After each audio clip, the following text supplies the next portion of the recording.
c'est lyrical terroriste, la light I know. On n'a pas conscience, assumé par responsabilité en nous. Ni un collectif qui a pour ça, c'est le collectif des incorruptibles.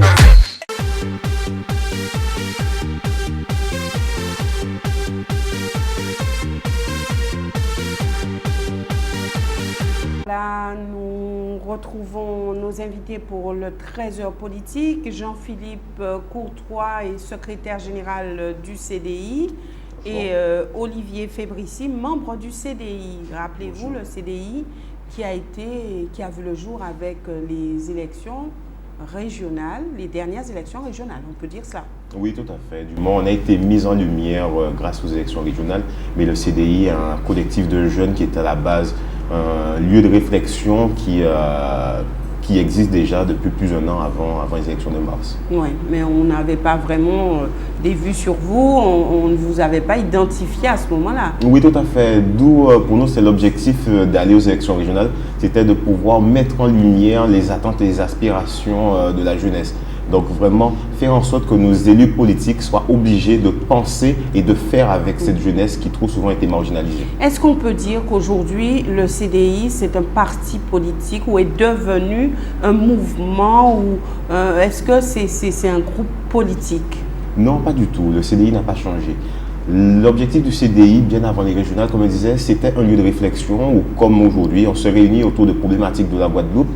Sauf qu'à un moment, nous avons voulu mettre en avant ces idées. Nous avons voulu faire en sorte que les jeunes sortent de l'ombre et soient mis en lumière. D'où notre action lors des élections régionales. Mais nous n'avons aucunement changé. Nous sommes toujours un groupe de réflexion, un mouvement de réflexion initié principalement par des jeunes. D'accord. Alors, les jeunes mis en avant, on a vu que du CDI est sorti Cédric Cornet, aujourd'hui conseiller régional. Oui, moi j'aimerais même dire Cédric Cornet et Élodie Davillé qui ont été portés pour bien montrer qu'effectivement que grâce à cette action-là, deux jeunes maintenant peuvent s'exprimer au sein de la structure. Le seul bémol pour nous, c'est qu'ils aient décidé suite à cette élection-là de prendre un petit peu de distance par rapport au groupe. Ouais. Pour vous, c'est une perte? Oui, tout à fait. C'est dommage parce que je pense que leur action n'aurait été que plus forte et l'impact aurait été au niveau, que ce soit de la population ou de nos élus, beaucoup plus important avec un groupe structuré pouvant les aider dans leur démarche. C'est vrai que beaucoup de Guadeloupéens avaient mis leur espoir sur vous, jeunes, en se disant oui, voilà, ben c'est très bien, il y a des jeunes qui prennent à bras le corps la chose politique. Et avec ces jeunes, on va bien voir, mais vous n'êtes-vous pas en train de montrer à partir de cela que les jeunes sont eux aussi logés à la même enseigne que les anciens, les adultes de la politique? Est-ce que vous aussi, vous n'êtes pas aussi dans la division, dans la divergence? Non, moi je dis que ça peut être effectivement une analyse faite au regard de ce qui s'est passé. Mais il faut savoir que c'est un aléa de la vie associative où on peut parler le même langage, mais on ne se comprend pas. Donc ce qui fait qu'il y a des distances qui sont prises, mais ce n'est pas pour autant qu'il y a des divisions. Est-ce que le pouvoir change l'homme? Je pense que quand on n'est pas préparé au pouvoir, oui, ça peut nous changer. Et donc, c'est pour ça qu'il est important autour d'avoir une équipe structurée et de pouvoir se reposer sur certaines personnes qui, eux, peuvent avoir du recul par rapport à certaines actions et certaines décisions à prendre. Donc, il est certain que la vie associative, c'est cela. C'est des échanges, c'est des confrontations, c'est des points de vue. Mais il faut aussi savoir accepter que malgré le fait qu'on soit en avant, qu'on n'a pas tout le temps raison. Et c'est là aussi qu'il faut savoir grandir et grandir son entourage par la même occasion. La vie associative, c'est le tremplin idéal pour justement faire de la politique? Non, comme je le dis tout le temps, un jeune ne va jamais en politique parce qu'il aime ça. La vie associative a ses limites et les limites sont réglées par le mur qu'est la politique. C'est-à-dire qu'un jeune inséré dans la vie associative qui veut voir un projet net, qui porte un projet qui pour lui est important parce que pour lui ça pourra améliorer le quotidien de ceux qui l'entourent, doit passer par les politiques.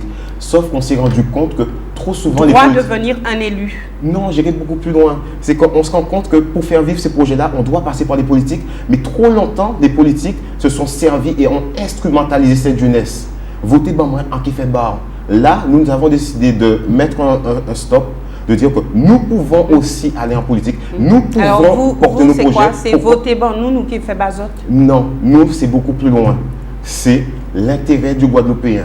Nous sommes là pour mettre en avant des projets parce que nous savons qu'ils sont bons pour le Guadeloupéen. Et surtout, pas faire dans l'espoir d'avoir un retour, mais faire parce qu'on sait que ça va apporter un musée. Est-ce que quelquefois, vous ne vivez pas dans l'utopie? Mais je pense que les plus grandes révolutions, les plus grands changements sont les d'utopie. Le plus souvent, si on regarde, si on retrace l'histoire, c'est toujours un homme qui, le plus souvent, marginalisé par le reste de la société, a réussi à faire évoluer le quotidien de ceux qui l'entouraient. Donc, il faut vivre d'utopie, mais il faut quand même garder un contact avec la société et surtout ajuster nos envies à la réalité économique, à la réalité du terrain, à la réalité sociale. En fait, rester en contact, mais ne jamais perdre son objectif.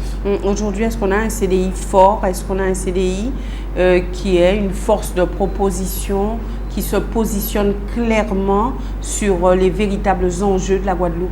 Oui, tous les jours, le CDI se renforce. Là, vous verrez que nous avons un élu capétien qui est avec nous. Nous avons d'autres élus sur d'autres communes qui se sont rapprochés du CDI. Le CDI qui, si vous l'avez regardé encore la semaine dernière, a organisé un débat autour de la condition des jeunes.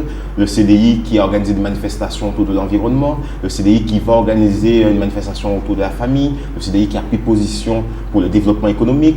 Le CDI qui est membre du comité de pilotage du projet guadeloupéen, parce que le CDI veut faire entendre la voix des jeunes, veut faire entendre la voix de tous les Guadeloupéens qui nous ont fait confiance. Et donc, je pense, là, à l'heure actuelle, on est vraiment à un tournant. Là, je peux même dire que l'air est en train de changer, parce que les gens ont compris que l'évolution ne peut pas passer par la division du clan gauche-droite, ne peut pas passer au travers de petits ajustements politiques, je te donne ça, ok, bon ça. Non, il faut qu'on soit clair, il faut qu'on soit incorruptible dans l'objectif qu'est la Guadeloupe. Est-ce qu'on peut vraiment... Qu'est-ce qu'un incorruptible déjà?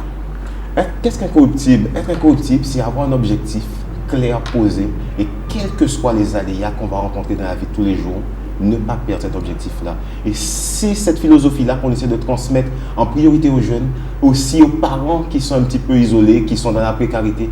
L'objectif, c'est le mieux-être de ceux qui nous entourent. L'objectif, c'est faire évoluer la Guadeloupe. Ne jamais perdre cet objectif-là. Vous avez parlé de précarité. Alors justement, aujourd'hui, où beaucoup vivent dans une grande précarité, est-ce qu'on peut demeurer incorruptible dans ce cas-là? Est-ce que ce n'est pas par moment une question de survie? Non, je pense qu'il faut être beaucoup plus fort que ça. Il faut comprendre qu'on ne peut pas brader sa vie pour 20 euros. 20 euros aujourd'hui, c'est bien. Mais savoir garder ses objectifs parce qu'on sait que demain, on pourra avoir un salaire qu'on aura acquis à la sueur de son front, je pense qu'on sera beaucoup plus fort et beaucoup plus, content de ce qu'on a fait. Et c'est pour ça que le CDI a mis en place ce qu'on appelle les cellules de proximité. On a mis la première sur Capesterre-Belle-Eau où toute personne de la population qui est en difficulté peut rencontrer une assistante sociale, une infirmière puéricultrice, un juriste, un expert comptable, peut rencontrer une psychologue. Donc, c'est-à-dire que nous, on va vraiment à la rencontre des gens, leur donner les conditions, les meilleures conditions pour faire évoluer leur dossier et surtout leur redonner confiance, leur redonner le souci de cultiver l'ambition. Et donc, c'est pour ça que pour nous considérons que être incorruptible, c'est ça. Aujourd'hui, ce que les jeunes réclament, c'est surtout du travail. Est-ce qu'on peut donner du travail aux jeunes? Et surtout, est-ce qu'on peut leur dire, écoutez, si vous voulez vous en sortir, créez votre entreprise? Effectivement, il faut, les jeunes ont ce souci-là, ils ont cette envie-là. Tout le monde ne sera pas chef d'entreprise, mais il faut aussi aider ceux qui ont ce souci de s'investir, qui ne savent pas à quelle porte frapper, qui ne savent pas comment monter un dossier, qui ne savent pas comment gérer un budget. Donc, il faut encadrer, il faut accompagner ce jeune-là. Il faut aussi aller plus loin, penser à la formation. Parce que comme je disais, tout le monde n'a pas le souci de devenir chef d'entreprise, mais j'ai peut-être des qualités qui passent peut-être par la culture, qui passent peut-être par l'artisanat, qui passent peut-être par ce que je sais faire de mes deux mains. Mais il faut derrière pouvoir accompagner cette personne-là à monter son projet, à se structurer et à devenir un Guadeloupéen acteur. Vous êtes d'accord avec le projet Phoenix de Cédric Cornet? C'est effectivement un projet ambitieux. Le seul bémol que j'ai toujours posé par rapport à ce projet-là, c'est le projet de Cédric Cornet ou votre projet? Non, c'est le projet de Cédric Cornet. C'est une initiative personnelle qu'il a eue. Le seul bémol que j'ai toujours eu, c'est les 250 €.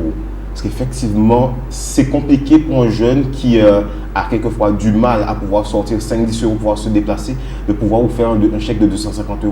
Donc, pour moi, l'idée était bonne, mais le dossier pas assez travaillé dans le fond et donc un dossier pas ficelé. Mais je l'encourage, j'étais Il a dit présent. qu'il pourrait se substituer et donner Oui, les 250 j'étais présent € à la présentation qu'il a fait de son projet. Moi, j'encourage toutes les initiatives qui vont dans le sens d'apporter du travail aux jeunes, d'apporter un mieux-être. Puisque un jeune qui aujourd'hui arrive à se construire, arrive à développer une idée qui lui permet d'être un acteur, pour moi, c'est tout bénéfique pour la Guadeloupe.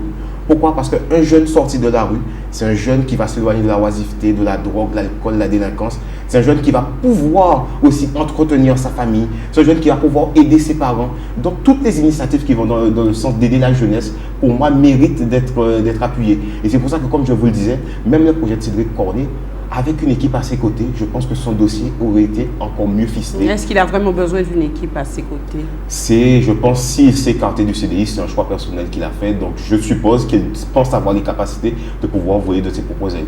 Puisque je vois que même au niveau d'Élodie Davilliers, on ne l'entend pas trop. Et donc, moi aussi, pour moi, c'est un souci. Parce que c'est une jeune fille qui a beaucoup de qualités, qui peut apporter beaucoup à la Guadeloupe. Et j'aimerais quand même qu'elle s'implique dans ce jeu politique de manière à ce qu'on puisse l'entendre. Elle s'implique aux côtés de Cédric Cornet. Oui, mais j'aimerais aussi qu'on puisse l'entendre, qu'elle puisse faire partager ses idées, sa vision.